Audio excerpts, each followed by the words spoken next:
क्या नजरें पंजाब और जम्मू कश्मीर पे रहेंगी? टारगेट नहीं कहेंगे तो जब तक जनता वोट ना करे तो आप कुछ नहीं कर सकते। जनता सुप्रीम होती है। लेकिन माओवाद खत्म हुआ, जेएंडके में उग्रवाद खत्म हुआ। नहीं, अभी खत्म हुआ नहीं। जेएंडके में तो हालात अभी नाजुक हैं। 2021 में 77 और आज 200 का आंकड़ा पार करके सरकार बनाने की बहुत कंफर्टेबल स्थिति। इसके पीछे क्या टीम वर्क है या आज भी आप मानते हैं कि प्रधानमंत्री नरेंद्र मोदी के चेहरे का जादू है? इसमें मोदी जी का तो करिश्मा है ही है, उसमें तो कोई इनकार ही नहीं। पूरा अगला जो फोकस है बीजेपी का पंजाब है, क्योंकि पंजाब भी कहीं ना कहीं बीजेपी की तरफ वोट नहीं कर रहा लगातार कई सालों से। तो मैंने आपको ये कहा कि ये तो हम चाहेंगे ही कि पंजाब में हमारी सरकार आए, हमारी मीन्स लोगों की सरकार आए।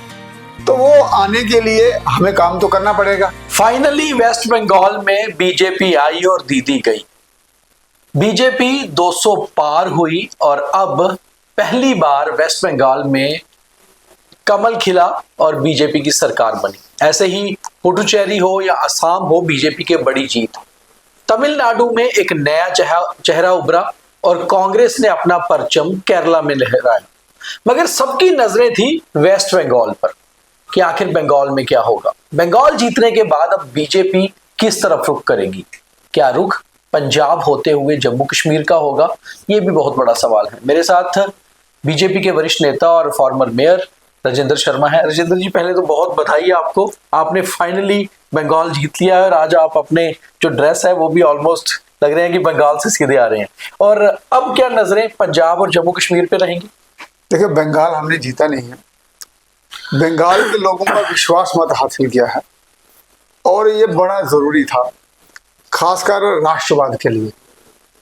और आप तो जानते हैं वहाँ हमारा सीमा का एरिया है, घुसपैठ काफी ज्यादा हो गई थी। और पूरे देश में आप देखिए, अगर भारतीय जनता पार्टी की अगर राजनीति है तो वो एक राष्ट्रवाद के ऊपर है, सुशासन के ऊपर है और जनहित नीतियों पे है, तो उसका समर्थन वहां हुआ है। लेकिन अगर एक चीज आप इसमें देखें, भारतीय जनता पार्टी की स्थापना हुई थी जनसंघ से हुई थी, तो डॉक्टर श्यामा प्रसाद मुखर्जी भी बंगाली थे, जो वेस्ट बंगाल के ही थे, उनका आधा सपना भी पूरा हुआ है, क्योंकि जहां के वो थे आज वहां भाजपा आई है इतने सालों के बाद। लेकिन जब जम्मू कश्मीर में आएंगी तो उनका पूरा, क्योंकि आप पिछले 2-3 दशकों से नारा यही लगाते रहे हैं, जहां हुए बलिदान मुखर्जी वो कश्मीर हमारा है, वो कश्मीर तो हमारा है। ये तो आपने 370 हटाकर 35 से हटाकर जम्मू कश्मीर को यूटी बनाकर कर लिया, मगर कश्मीर में कमल खिलेगा ये अभी सपना अधूरा है। तो अगला टारगेट कश्मीर है। टारगेट नहीं कहेंगे तो जब तक जनता वोट ना करे तो आप कुछ नहीं कर सकते। जनता सुप्रीम होती है। जब तक हम जनता का मन नहीं जीत पाते तब तक जनता वोट देती नहीं है। तो उन परिस्थितियों के लिए हम काम कर रहे हैं। आपने देखा कि जो हमारी जनहित नीतियां हैं, जैसे कि 80 करोड़ लोगों को फ्री में राशन मिला है पूरे हिंदुस्तान में, 18 करोड़ लोगों को आयुष्मान का कार्ड मिला है, 25 करोड़ लोगों को उनका जनधन का अकाउंट खुला था, 9 करोड़ लोगों को गैस का लाभ मिला था, 6 करोड़ लोगों को पानी का कनेक्शन नया मिला, इसी प्रकार से 4 करोड़ लोगों को मकान मिले। तो ये इतना बड़ा जनता का जो काम हुआ, जनहित नीतियां जो आई, उससे मोदी जी को लाभ हुआ और भारतीय जनता पार्टी को लाभ हुआ और उसी का रास्ते ये आगे बढ़ रहा है। आपने देखा, चाहे जब से भारतीय जनता पार्टी की सरकार आ रही है, क्या हुआ? क्षेत्रवाद खत्म हुआ, अलगाववाद खत्म हो रहा है। खत्म होने की बात मैं ये कह रहा हूं, जब तक बंगाल की सफाई नहीं होती तब तक हमें पूरी तरह से हम कहें खत्म हो गया अभी नहीं है। लेकिन माओवाद खत्म हुआ, जेएंडके में उग्रवाद खत्म हुआ। नहीं, अभी खत्म हुआ नहीं। जेएंडके में तो हालात अभी नाजुक हैं। अब ये कहने का मतलब है कि जो पहले कैलेंडर चलते थे, पत्थरबाजी होती थी और जो एक आम नागरिक था उसको भटकाया जाता था। पॉलिटिक्स में वापस आते हैं। 2016 में 3 सीटें बंगाल में, 2021 में 77 और आज 200 का आंकड़ा पार करके सरकार बनाने की बहुत कंफर्टेबल स्थिति। इसके पीछे क्या टीम वर्क है, या आज भी आप मानते हैं कि प्रधानमंत्री नरेंद्र मोदी के चेहरे का जादू है? देखो, इसमें मोदी जी का तो करिश्मा है ही है, उसमें तो कोई इनकार ही नहीं है। और भाजपा उनके नेतृत्व में और अमित शाह जी की प्लानिंग, सुपरविजन और एडमिनिस्ट्रेशन में काम करती है, और भारतीय जनता पार्टी का हर कार्यकर्ता समर्पित होकर काम करता है। उसका ये नतीजा तो है ही है। लेकिन एक बहुत बड़ा बदलाव आ रहा है जो मैं महसूस कर रहा हूं। देश की जनता भी अब ये चाहती है कि हम ये जो परिस्थितियां हैं, चाहे वो रीजनलिज्म हो, कास्टिज्म हो, रिलीजनिज्म हो, इससे ऊपर आके अब देश को लाया जाए। क्योंकि जिस तरीके से पूरी दुनिया में इकोनॉमी ग्रो कर रही है और वो एक बहुत बड़ी अच्छी दिशा में डेवलपमेंट के उद्देश्य से आगे चल रहे हैं, उसी प्रकार से आज भारत में युवा भी उस रास्ते में चलना चाहता है। जम्मू कश्मीर की अगर परिस्थितियों की बात करें तो हालांकि अभी चुनाव 2024 में हुए और अभी लेट हैं, मगर पंजाब 2027 फरवरी में ही चुनाव होने, कुछ ही महीने मान के चलिए कि रह गए हैं। अगला टारगेट, पूरा अगला जो फोकस है बीजेपी का पंजाब है, क्योंकि पंजाब भी कहीं ना कहीं बीजेपी की तरफ वोट नहीं कर रहा लगातार कई सालों से। देखो, कोई भी पार्टी होगी जो देश के प्रति और लोगों के प्रति समर्पित होगी, वो तो ये चाहेगी कि हर प्रदेश में उनकी सरकार बने, और उसी प्रकार से हम भी ये चाहेंगे कि पंजाब के लोग हमें अपना मत दें, अपना समर्थन दें, ताकि जो हमारी नीतियां हैं। फिलहाल वहां के 7 एमपीज ने तो आपको समर्थन कर दिया आम आदमी पार्टी से निकल के। क्या स्ट्रेटजीज, जो आपके स्ट्रेटेजिकली इंपॉर्टेंट जो लोग हैं, उन्होंने काम करना शुरू कर दिया पंजाब पे? देखो, मैंने आपको ये कहा कि ये तो हम चाहेंगे ही कि पंजाब में हमारी सरकार आए, हमारी मीन्स लोगों की सरकार आए।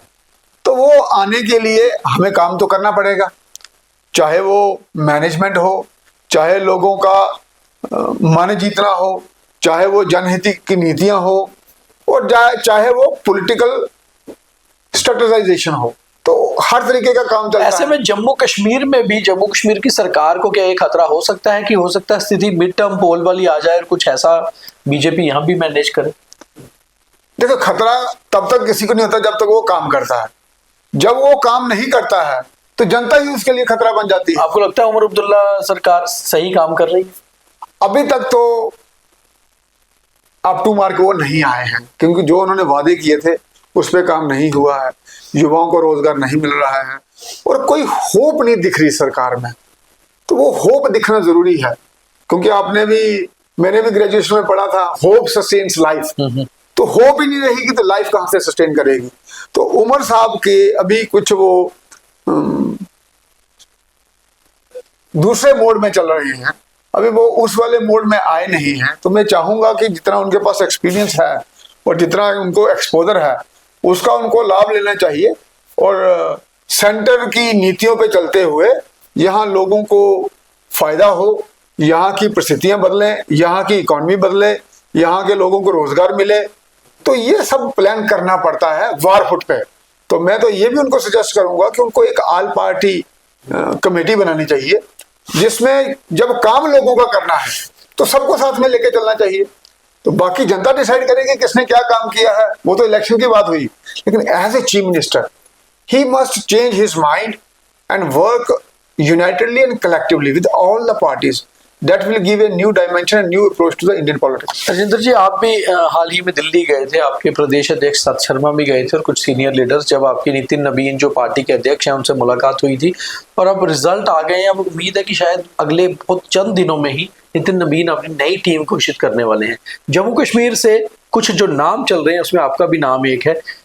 क्या एक्साइटमेंट है अब जम्मू कश्मीर से कि यहाँ से कुछ नेता अब सेंट्रल टीम में जाएंगे और जम्मू कश्मीर को कुछ नई जो है चीजें देखने को मिलेंगी, यहाँ भी कुछ नया उत्थान होगा? क्योंकि ऑलमोस्ट जब से सरकार जम्मू कश्मीर में बनी है, आप लोग अपोजिशन में है, एक पॉलिटिक्स ऑलमोस्ट बड़ी ड्राई सी यहाँ पर चल रही है, लोगों के बहुत सारे काम नहीं हो रहे, लोगों के बीच लीडर्स जो है फिजिकली दिखाई नहीं देते। तो पहली बात तो यह कि मेरा नाम कोई नहीं चल रहा, और भाजपा में जिसका नाम चलता है उसका तो होता ही नहीं वो तो सीधे सीधे नहीं, कट आपने जाता कहा नहीं चल रहा तो इसका मतलब है क्या आपका है। तो इसलिए उसकी मुझे कोई जानकारी नहीं है, लेकिन ये है कि अभी भाजपा में नया नेतृत्व खड़ा होगा, युवा नेतृत्व खड़ा होगा और उसी में पार्टी का भविष्य है। और मोदी जी भी उसी दिशा में काम कर रहे हैं और पूरी पार्टी, सीनियर नेतृत्व, हमारा यहाँ का नेतृत्व जम्मू कश्मीर का, सत शर्मा जी, सुनील शर्मा जी, हमारे सभी एमएलए और जितने भी हमारे सीनियर नेतागण हैं, सभी अच्छा काम कर रहे हैं ताकि भारतीय जनता पार्टी की जो नीति है,